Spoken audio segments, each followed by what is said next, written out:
Podcast Bichos Tagarelas. Com Fábio Marçal e Ricardo Weg e gente convidada. Está no ar mais um Bichos Tagarelas, terça-feira, dia 21 de maio de 2024. Presidente do Senado, Rodrigo Pacheco, tira a proposta, a constituição do quinquênio da pauta para avaliar impacto. Para o impacto são 25 bilhões de reais por ano para dar um quinquênio para os nossos queridos juízes, procuradores, advogados da União e, enfim, a nata do funcionalismo. O gasto previsto pelo governador Eduardo Leite para reerguer o Rio Grande do Sul, 19 bilhões, abaixo dos quinquênios. É uma palhaçada se o Congresso aprovar essa proposta. E Porto Alegre destinou apenas 11 milhões e 600 mil reais à Defesa Civil entre 2021 e 2023. 11 milhões e 600 mil. Para vocês terem uma ideia, São Paulo gastou nesse mesmo período 6 bilhões e 300 milhões de reais. Nós não investimos nem 1% do que investiu a cidade de São Paulo. Vocês terão também as notinhas das araras, destaques internacionais, a nossa parceira Rádio ONU, o nosso correspondente nos Estados Unidos, Carlos Kaminski, e o comentário de Renato Rossi, nosso especialista na indústria automobilística. Bem, vamos começar a trabalhar. Olha essa matéria do Lucas Marquezini, da Folha de São Paulo, aponta que a Prefeitura de Porto Alegre gastou apenas 11 milhões e 600 mil reais em ações de defesa civil desde 2021, segundo dados do relatório resumido da execução orçamentária enviado anualmente pela capital gaúcha ao Ministério da Fazenda. No período, o município teve um orçamento global de quase 27 bilhões de reais e passou por uma enchente histórica em setembro de 2023 que deixou 49 mortos. Procurada, a Prefeitura não respondeu aos questionamentos da reportagem até a conclusão da edição. O baixo valor gasto pela capital gaúcha deixou a cidade em quarto lugar no estado, nos gastos com defesa civil. O investimento de Canoas, 54 milhões, Santa Cruz do Sul, 43 milhões, e Imbé, no litoral norte, 15 milhões, estão na frente de Porto Alegre. Somada às três cidades, elas tiveram um orçamento de 8 bilhões e 500 milhões de reais. Nos últimos 3 anos, em números absolutos, a capital é a 24ª no país em volume de gastos com a defesa civil. Nos últimos 3 anos, ela teve o 7º maior orçamento. Por isso, quando o cálculo é feito em percentual do gasto total, a cidade cai para a posição 567. A defesa civil consiste tanto em ações preventivas quanto de socorro, assistenciais ou reconstrutivas destinadas a evitar desastres ou minimizar seus impactos. O urbanista e professor da Universidade Federal de Minas Gerais, Roberto Andrés, diz que, para políticos, o investimento em defesa civil e na prevenção de tragédias não dá voto, o que dificulta a solução do problema. E alguém tem dúvida disso? E o presidente do Senado, Rodrigo Pacheco, disse que a proposta de emenda à Constituição do quinquênio, que propõe a concessão de bônus a juízes e outras carreiras, passará por uma nova avaliação de impacto financeiro antes de ir para a votação em plenário. Segundo ele, não há uma data até o momento para análise da proposta, que é indecente. Autor da proposta, Pacheco afirmou que há necessidade do texto ser reavaliado diante de inclusão de novas carreiras como beneficiárias do bônus salarial. Segundo ele, Eles optaram por retirar da pauta em função de todos os acontecimentos do Rio Grande do Sul e também dar o tempo para uma avaliação de impacto financeiro, sobretudo no Poder Judiciário e no Ministério Público, que são as carreiras inseridas na originalidade da PEC, por razões que todos já conhecem. Então, a proposta cria um bônus salarial ao Judiciário e ao Ministério Público e outras carreiras de 5% ao ano, até chegar ao teto de 35%. Como o Estadão mostrou, o impacto em 3 anos aos cofres públicos será de 82 bilhões de reais, segundo o estudo feito pela consultoria do Senado. O valor é referente ao gasto público até 2026, em um primeiro momento 25 bilhões em 2024. Isso aí não vai chegar, esse quinquênio indecente, esse valor o governo do Rio Grande do Sul adoraria ter para reconstruir o Rio Grande do Sul. E daí vai pagar quinquênio. É brincadeira. No ano que vem, 27 bilhões. E em 2026, 28 bilhões, somando União, Estados e municípios. O cálculo considera todas as categorias aprovadas na Comissão de Justiça do Senado Federal. O valor de 2024 simula a vigência do benefício para o ano todo. Indecente a medida que pode ser aprovada, a proposta de emenda à Constituição que pode ser aprovada, sim, pelo Senado Federal. Indecente. E vamos às notinhas das araras, a sua agenda do dia aqui na capital federal, que começa com a marcha dos prefeitos. Lula, Lira e Pacheco participam da abertura oficial hoje. O Senado deve analisar o PL que trata da desoneração para 17 setores da economia, aquela vergonha. CPI da Braskem, que eles não vão, o Senado não vai, esses 17 setores não vão pagar a Previdência, o que deveriam pagar para a Previdência. Depois a Previdência quebra e a culpa é do Zé, que ganha o salário mínimo. CPI da Braskem, vota relatório final. Sérgio Moro, Tribunal Superior Eleitoral, deve finalizar julgamento de ações que pede a cassação do senador. A arrecadação, saem os dados de abril. Irã começa o funeral do presidente Ebrahim Raisi. A PL da desoneração, o Senado vota com urgência o texto que modifica, então, a desoneração das empresas de 17 setores da economia. Uma picaretagem, mais uma que vai sendo aprovada pelo nosso querido Senado Federal. O que está acertado? Em 2024, nada mudará para o setor privado. No caso dos municípios, haverá outro projeto. Nos 2 casos, a Fazenda ainda precisa apresentar a origem dos recursos.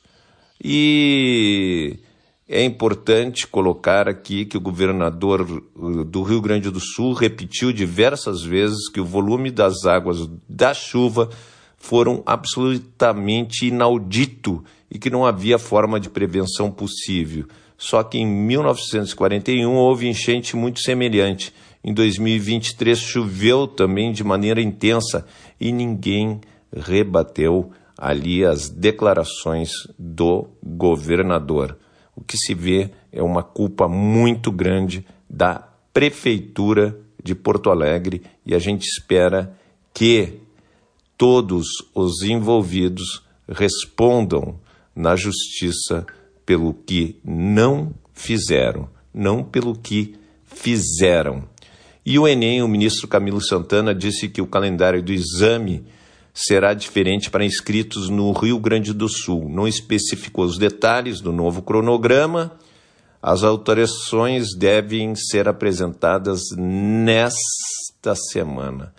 E com um problema histórico e recorrente de grandes alagamentos, a capital de São Paulo bateu recorde em investimento contra enchentes. Olha só, em 2023, o volume aportado pela Prefeitura em obras foi de 2 bilhões, São Paulo, 2 bilhões e 100 milhões de reais. E em 3 anos, a Prefeitura de Porto Alegre gastou 11 milhões de reais. 11 milhões. A Prefeitura de São Paulo gastou em 2023 2 bilhões e 100 milhões. A Prefeitura de Porto Alegre, em 3 anos, gastou 11 milhões e 500 mil.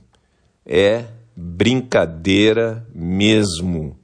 E o ministro do STF, Flávio Dino, decidiu manter a decisão do Conselho Nacional de Justiça, que afastou os juízes Carlos Eduardo Thompson Flores e Loraci Flores de Lima, do TRF4, por terem tomado decisões consideradas irregulares na Lava Jato.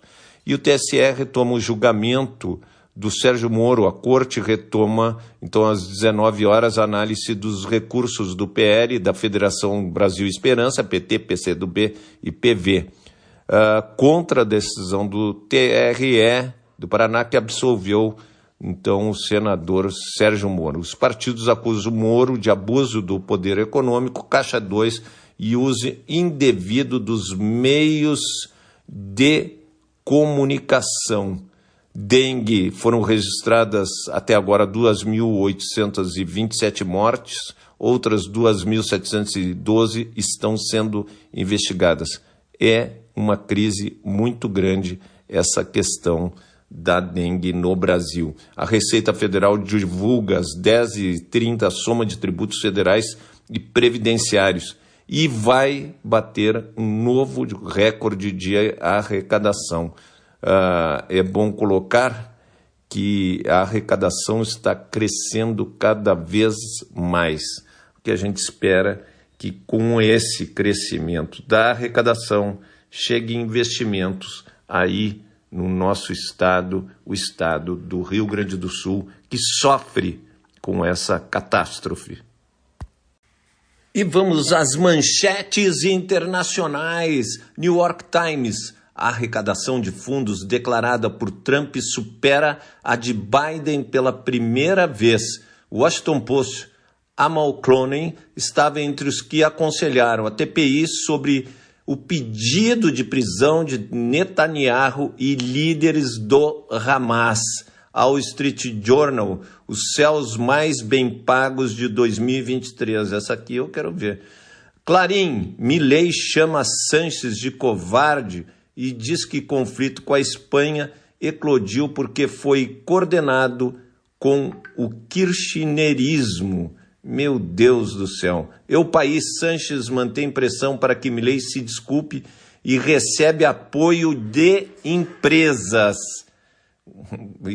Quando recebe apoio de empresas, significa que a situação, o Milei vai ter que se ajoelhar para Sanches ou muitas empresas vão acabar saindo ali da Argentina. Le Monde. Como o dinheiro da União Europeia permite que países da África expulsem imigrantes para o deserto. Meu Deus do céu, expulsem para o deserto. Le Figaro. França diz apoiar o TPI em pedidos de prisão de líderes de Israel e do Hamas. Eu também estou com a França. Financial Times, rivais da NVIDIA visam domínio no setor de software. Tribunal Internacional, então, como a gente falou, o promotor Karim Khan pediu a prisão do premier de Israel, Benjamin Netanyahu, e declarou que as autoridades, e também os líderes do Hamas, declarou que as autoridades têm responsabilidade por supostos crimes de guerra e contra a humanidade em Gaza. O primeiro-ministro de Israel disse que o pedido de prisão é absurdo, criticou a comparação entre Israel e os assassinos em massa do Hamas. E eles não são... Israel não é um assassino em massa dos palestinos, é uma reflexão. E o presidente ucraniano Zelensky disse que o fornecimento de armamentos de países do Ocidente para Kiev ainda está demorando muito. Pediu maior envolvimento direto na guerra e permissão para usar os equipamentos de aliados contra o território russo. O exército russo diz ter tomado controle total da região de Belorkiva e em Luzank. O governo ucraniano negou, afirmou que os combates no local continuam, mas está numa situação muito difícil a Ucrânia nessa guerra, talvez o momento mais difícil. E os funerais do presidente Ebrahim Raisi, do Irã e das demais autoridades que morreram em acidente de helicóptero no domingo começaram, então, na cidade de Tabriz. Daqui a pouco será realizada outra cerimônia aberta ao público em Teherã. O corpo de Raisi será enterrado em Mashhad, sua cidade natal. Então, é uma situação ali que dá mais instabilidade no Irã do que já está o país do Oriente Médio. E chegou o momento dos destaques da Rádio ONU, diretamente de Nova York. O alto comissário adjunto para operações da Agência da ONU para Refugiados, Acnur, elogiou a solidariedade excepcional do Brasil com os refugiados e sua resposta inclusiva. Falando em um evento em Brasília nesta segunda-feira, Rauf Mazou destacou o empenho do país em ofertar proteção e buscar soluções para populações refugiadas. Segundo ele, o compromisso do Brasil com políticas inclusivas de refugiados mostra que documentação, asilo e outras formas de proteção, combinadas com acesso a empregos, meios de subsistência, educação e saúde, são a melhor maneira de chegar a soluções. Mazou encerrou uma visita de uma semana ao país. Em São Paulo e Manaus, ele acompanhou a ação de projetos que capacitam refugiados de diferentes nacionalidades por meio do emprego, ajudando-os a se integrar às comunidades. O representante também se reuniu com autoridades nacionais na capital, Brasília, e abriu a segunda consulta do processo Cartagena Mais 40, focado em inclusão e integração. O processo Cartagena Mais 40 foi iniciado para comemorar o 40º aniversário da Declaração de Cartagena sobre Refugiados de 1984, que estabeleceu respostas de proteção e soluções para refugiados e pessoas deslocadas na região. O documento defende a incorporação na legislação nacional de uma definição regional e ampliada de refugiados. Um novo plano para a próxima década, de 2024 a 2034, deve ser adotado no final deste ano. Falando no evento Cartagena Mais 40, Mazou enfatizou que uma abordagem abrangente envolvendo governos, setor privado, sociedade civil, bancos multilaterais de desenvolvimento, municípios e organizações lideradas por refugiados e outras pessoas deslocadas pode quebrar o ciclo de deslocamento nas Américas. Para ele, quando as pessoas deslocadas à força são incluídas e integradas em suas comunidades de acolhimento, elas reconstroem suas vidas e contribuem para as sociedades e economias que as acolhem, evitando movimentos perigosos. A visita de Mazou coincidiu com fortes chuvas e inundações no sul do Brasil, que deixaram mais de 100 mortos e devastaram enormes áreas do estado do Rio Grande do Sul. Mais de 2 milhões de pessoas foram afetadas, segundo dados oficiais, incluindo cerca de 43 mil refugiados e outras pessoas que precisam de proteção internacional, principalmente venezuelanos e haitianos. Da ONU News em Nova York, Felipe de Carvalho. Um plano apoiado pela Organização Internacional do Trabalho, OIT, enfatiza direitos de migrantes, melhoria de suas aptidões laborais e aproveitamento da migração por governos para o avanço da América Latina e Caribe até ao final da década. Em meados de maio, a Agência das Nações Unidas lançou a nova Estratégia Regional sobre Migração Laboral e Mobilidade Humana 2023-2030, cobrindo 37 países e territórios.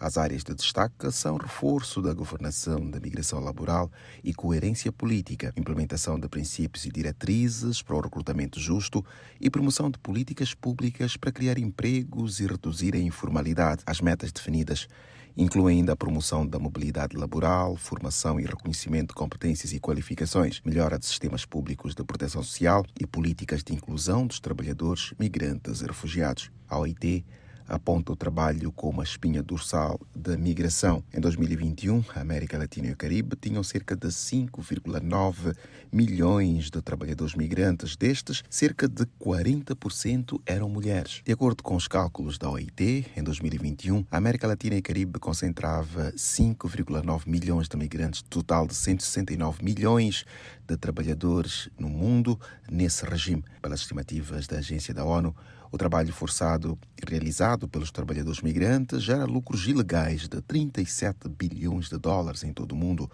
O total é quase equivalente a todo o produto interno bruto do Paraguai. Da ONU News em Nova York, Eleutério Guevara.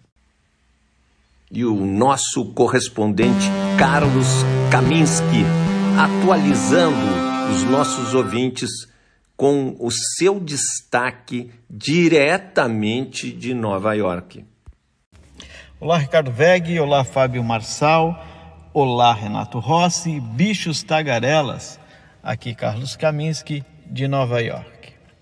E o presidente iraniano, o ultraconservador Ibrahim Raisi, foi morto no domingo, junto com seu ministro das Relações Exteriores, em um acidente de helicóptero no remoto noroeste do Irã, injetando nova incerteza enquanto o estabelecimento administrativo da linha dura do país navega pelas crescentes tensões regionais e um grande descontentamento doméstico. A perda de duas das figuras políticas mais influentes do Irã ocorre à medida que o país se curva sob uma tensão política e econômica significativa e também com tensões com a sua vizinha Israel em uma alta muito perigosa. Imagens de drones dos destroços do helicóptero tiradas pelo Crescente Vermelho e levada pela mídia estatal iraniana mostraram o local do acidente em uma encosta íngreme e arborizada, com pouco restante do helicóptero, além de uma cauda azul e branca. A bordo do helicóptero, além do presidente iraniano e de seu ministro, estavam 3 membros da tripulação, o governador da província leste do Azerbaijão, o chefe de segurança de Raisi e um dos seus guarda-costas. O acidente levou a uma operação de busca e resgate de horas, com assistência da União Europeia e da Turquia, entre outros, mas as equipes de resgate e emergência foram prejudicadas pela espessa neblina e pela queda das temperaturas. Esse vem em um momento sensível internamente para Teherã, e 7 meses após a guerra de Israel contra o Hamas em Gaza, que fez com que as tensões aumentassem em todo o Oriente Médio e trouxe uma guerra sombra de décadas entre Israel e Irã à tona.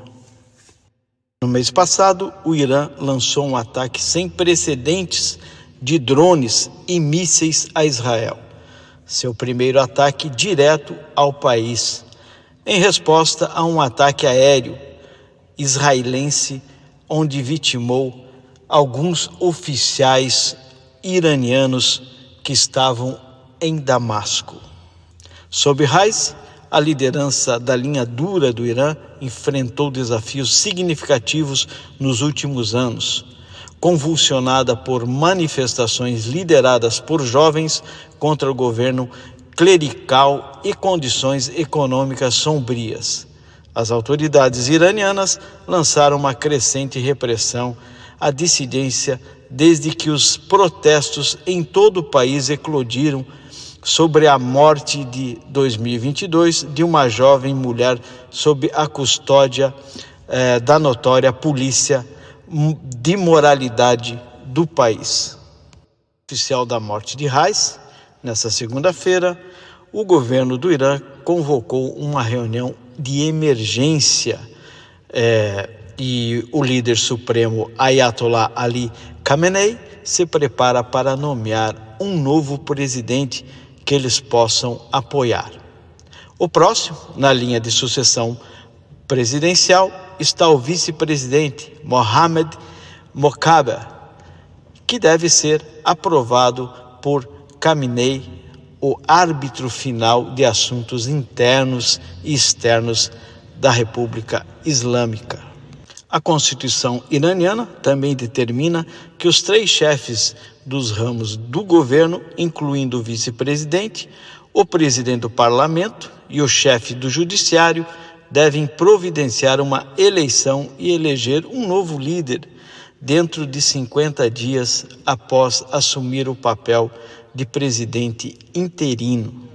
Nesta segunda-feira, as emissoras estatais iranianas começaram a transmitir orações islâmicas entre as transmissões de notícias, enquanto uma foto compartilhada pela IRNA mostra que a cadeira em que Raisi geralmente se senta estava vazia e coberta com uma faixa preta em memória do presidente. Em 2019, no mesmo ano em que Raisi se tornou chefe da Justiça do Irã, ele foi sancionado pelos Estados Unidos, citando sua participação na Comissão da Morte de 1988 como promotor em um relatório das Nações Unidas sobre a execução judicial de pelo menos 9 crianças entre 2018 e 2019. O Centro de Direitos Humanos do Irã o acusou de crimes contra a humanidade por fazer parte do comitê que supervisionou a execução de até 5.000 presos políticos em 1988. Raisi nunca comentou sobre essas alegações. Raisi é amplamente visto como uma figura na qual o establishment clerical iraniano investiu fortemente e até mesmo como um potencial sucessor de Khamenei, de 85 anos. Muitos acreditam que ele foi preparado para ser levado à liderança suprema. Essa informação da morte do presidente iraniano, que desde ontem, em todos os noticiários aqui nos Estados Unidos e no mundo, é de grande preocupação, é claro, principalmente com o que pode acontecer agora e qual será o novo nome a ser escolhido para comandar o Irã. Essa informação, um forte abraço para todos. E que coisa boa ouvir Renato Rossi com seu comentário especializado na indústria automobilística. Rossi. Alô, amigos de Bichos Tagarelas, mais um encontro com vocês. E continuamos aqui, né? Continuamos na luta da sobrevivência, mas agora não é sobrevivência nem individual, é sobrevivência do Estado na medida que os números espantosos de prejuízos que o Estado teve com esta enchente, com essa inundação, vem à tona, né? E evidente é um dinheiro que o Estado do Rio Grande do Sul, que andava meio falido e mal gerido, ele está sendo mal gerido, tanto no nível do governo como no nível da prefeitura. Mas é um dinheiro que não existe, um dinheiro que o governo federal vai ter que conseguir e vai prestar para o Estado. Agora, pela destrutividade de tudo, vê-se que será um tempo muito longo de recuperação da economia do Rio Grande do Sul à frente.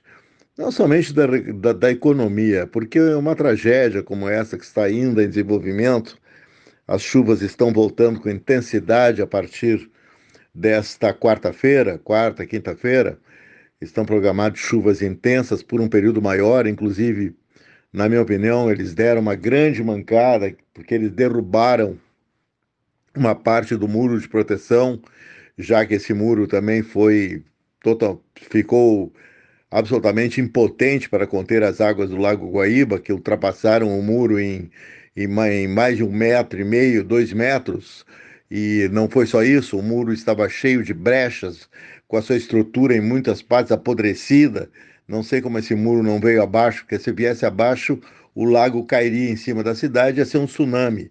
Ia ter mortes no centro da cidade, porque se rompesse esse muro da Mauá, o chamado Muro da Mauá, a barreira protetora, ia ter um tsunami realmente, ia ter uma avalanche, ia derrubar prédios, ia ser uma coisa nunca vista. E tem um detalhe que muitas pessoas, centenas de pessoas, a área central de Porto Alegre, onde está o centro histórico, essa área que está totalmente ainda inundada, diminuiu muito já, aliás, a altura da água. Eu estive lá agora no domingo, visitei lá o prédio do Jornal Correio do Povo, que está fechado.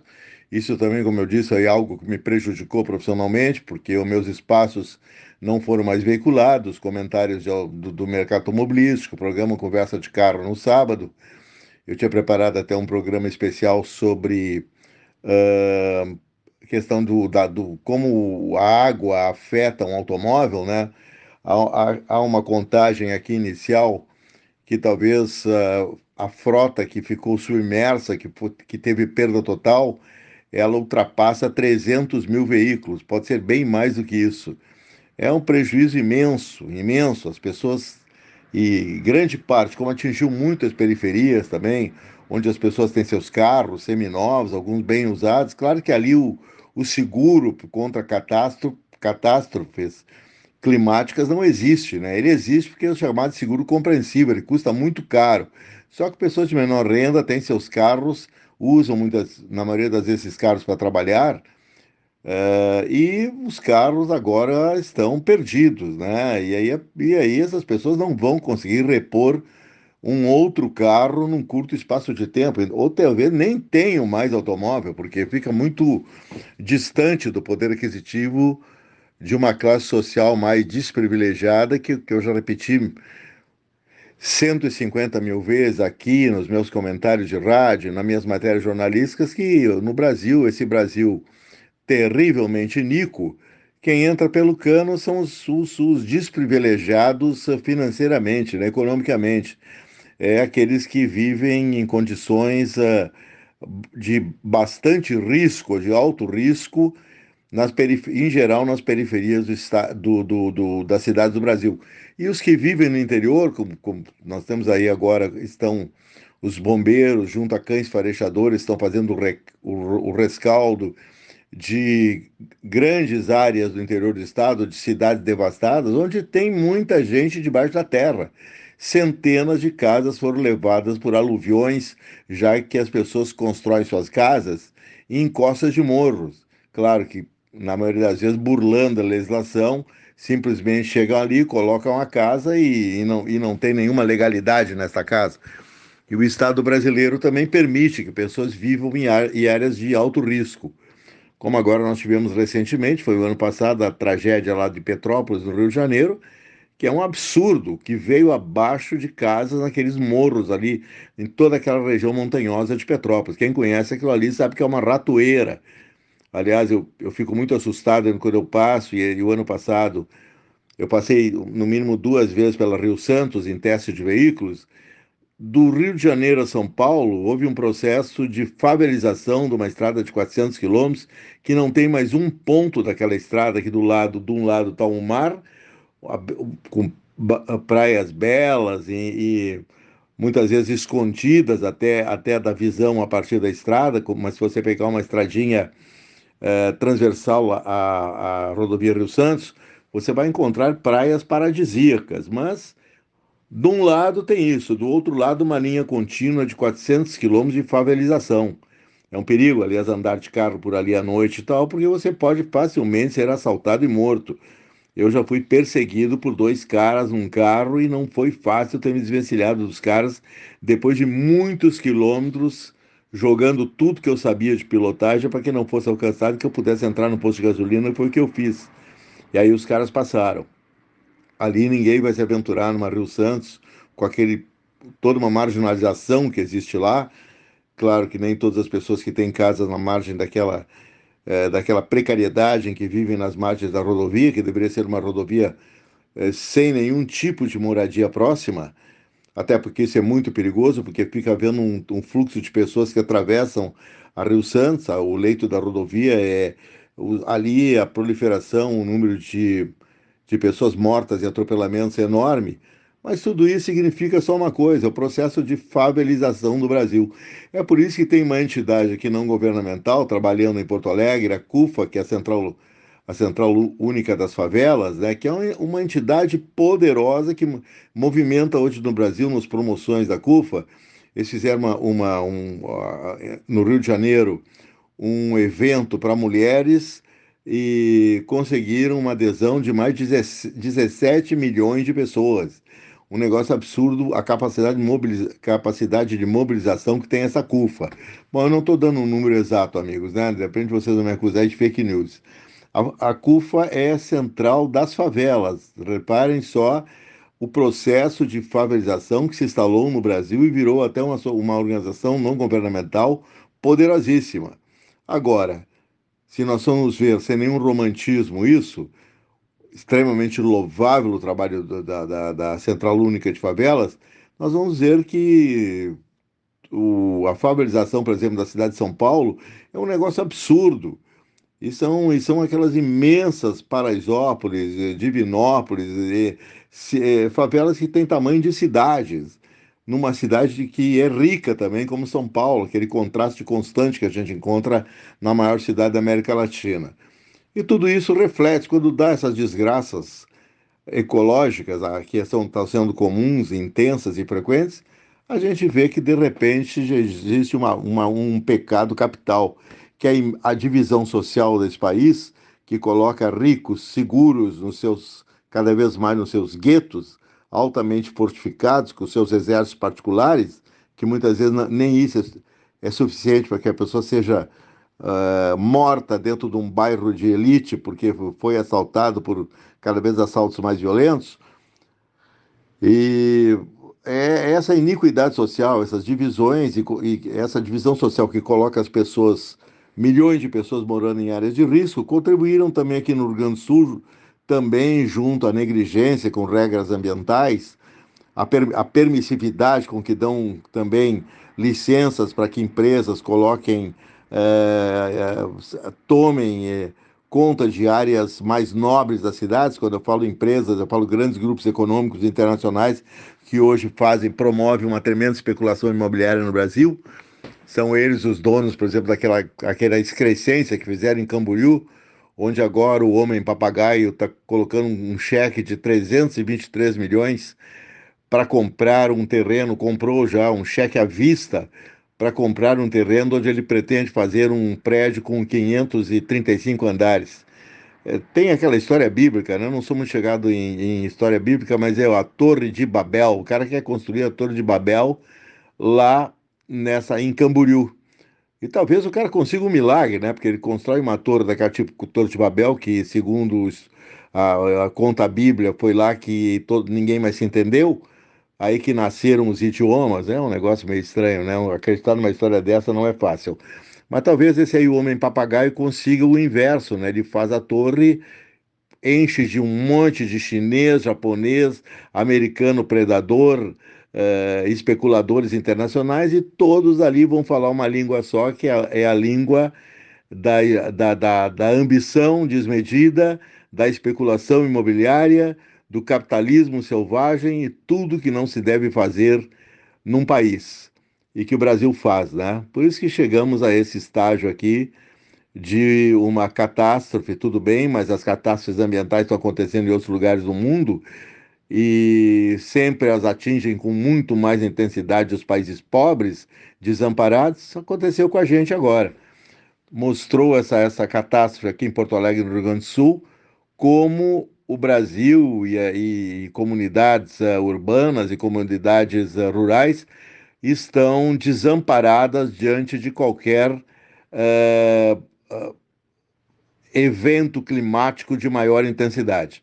Porque não é só aqui que morreu gente no Rio Grande do Sul, né? Vamos lembrar todas as tragédias anteriores, inclusive em 2023, morreu muita gente numa enchente também que pegou aqui as comunidades, cidades próximas até Porto Alegre, aqui no Vale do Taquari, que também foi tremendamente atingido nessa enchente que continua se desenvolvendo no Rio Grande do Sul, né? Porque, como eu disse, eles cometeram um erro agora de derrubar uma das comportas, justamente no momento que a chuva vai voltar com intensidade em cima da cidade, em cima do estado.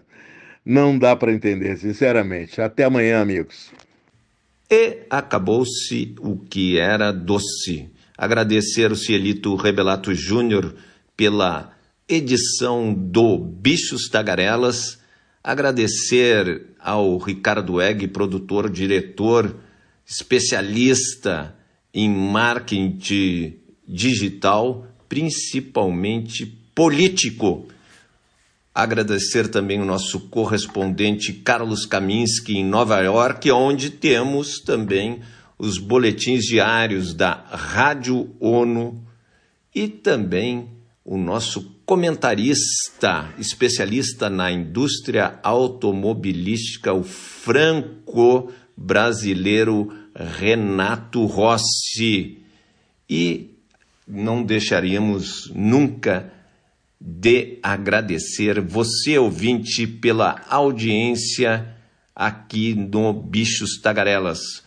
Comunique aos seus amigos, inimigos, tia do Zap, que o Bichos Tagarelas é diário e está aqui e precisa crescer para você ter uma informação sempre diária aqui no YouTube, principalmente todas as redes sociais onde nós estamos com Bichos Tagarelas. Até amanhã, lembrando que amanhã é terça-feira, dia 22 de maio de 2024.